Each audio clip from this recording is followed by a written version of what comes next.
Hello, আসসালামু আলাইকুম guys. আমরা সাধারণত নির্বাচনের ইস্তেহার কি শুনি? রাস্তাঘাট করব, উন্নয়ন করব, জনগণের জন্য ভালো কিছু করব। সাম্প্রতিক সময় বাংলাদেশের চলচ্চিত্র শিল্পী সমিতি নির্বাচন হয়েছে। সেই নির্বাচনের ইস্তেহারটা আমরা শুনে নেই।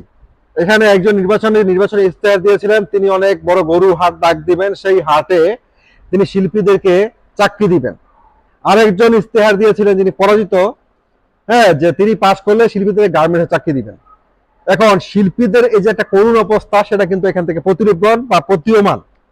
মনোজ ডিপজল সাহেব, যিনি বাংলাদেশ চলচ্চিত্র শিল্পী সমিতি নির্বাচনে সাধারণ সম্পাদক হিসেবে নির্বাচিত হয়েছেন এবং তিনি ইতিমধ্যে গাবতলী যে কুরবানির সবচেয়ে বড় হাটটা হয়, সেই হাটের ইজারা তিনি পেয়েছেন। এখন সেই হাটে তিনি শিল্পীদেরকে গরুর বাজারে চাকরি দিতে যাচ্ছেন, গরুর হাটে চাকরি দিচ্ছেন। আচ্ছা, শিল্পীরা, চলচ্চিত্রের শিল্পীরা গরুর হাটে কি চাকরিটা করবে? তারা তারা সেখানে গরুর হাটে তো সাধারণত যায় গরুর দালালরা, তাই না? তা শিল্পীরা কি এখন গরুর হাটে যে গরুর দালালি করবে? বা নিপুণ আক্তার তার পক্ষ হয়ে হেলেনা জাহাঙ্গীর ঘোষণা দিয়েছিলেন যে তিনি তার শিল্পীদেরকে তার গার্মেন্টসে চাকরি দিবেন।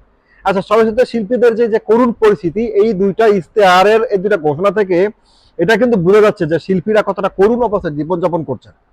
চলচ্চিত্র শিল্পীরা যারা কন্টেন্ট তৈরি করছে, তারাও কিন্তু অনেক বেটার লাইফ লিড করছে, কিন্তু শিল্পীদের অবস্থাটা অনেক বেশি খারাপ। নয়তো বা কেউ শিল্পীদেরকে অফার করতে পারে যে গরু হাটে চাকরি করবো।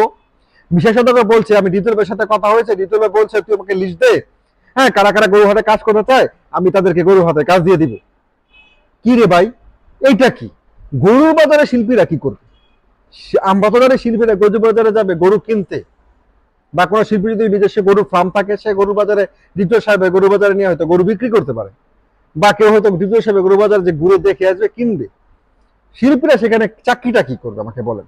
শিল্পী তো কাজ হবে ক্যামেরা, অন ক্যামেরার সামনে মেকআপ লাগিয়ে স্কিপ পরে, হ্যাঁ, ডায়লগ ডেলিভারি দিবে, তাই না? এটা তো শিল্পীদের সাধারণ কাজ, যে এটার আলটিমেটলি রেজাল্ট আমার অডিয়েন্সের সামনে আসবে, অডিয়েন্স সেটাকে এনজয় করবে। শিল্পী তো তাকেই বলে। গরু বাজারে যদি যে শিল্পী কাজ করে, তাহলে তো সেটা শিল্পী থাকলো না, সে তো হয়ে গেল গরু ব্যবসায়ী, গরুর দালাল। মানে ওই গরু বাজারে যত বড় বাজারই হোক, মানে পৃথিবীর কোন ফেডারেশনের সেক্রেটারি, তার ফেডারেশন শিল্পী সমিতির, পৃথিবীর সব দেশে তো শিল্পী সমিতির ফেডারেশন রয়েছে, তাই না? কোন সেক্রেটারি কি তার অধীনস্থ শিল্পীদেরকে গরুর বাজারে চাকরি অফার করেছে কিনা, আই ডোন্ট নো। অথবা নির্বাচন করার আগে ইস্তেহারে গার্মেন্টসে চাকরি দিবে এরকম ইস্তেহার কেউ দিয়েছে কিনা শিল্পীদেরকে, এটা আমার বুঝে আসে না। আল্লাহ শিল্পীদেরকে হেফাজত করুক।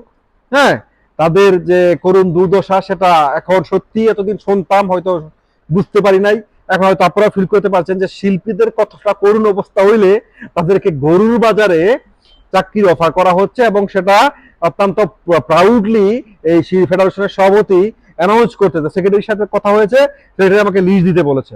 মানে এটা আমাদের এই লজ্জা কোথায় রাখবো? কুছ ভি চলতা হ্যায় হামারা দেশ পে আবি।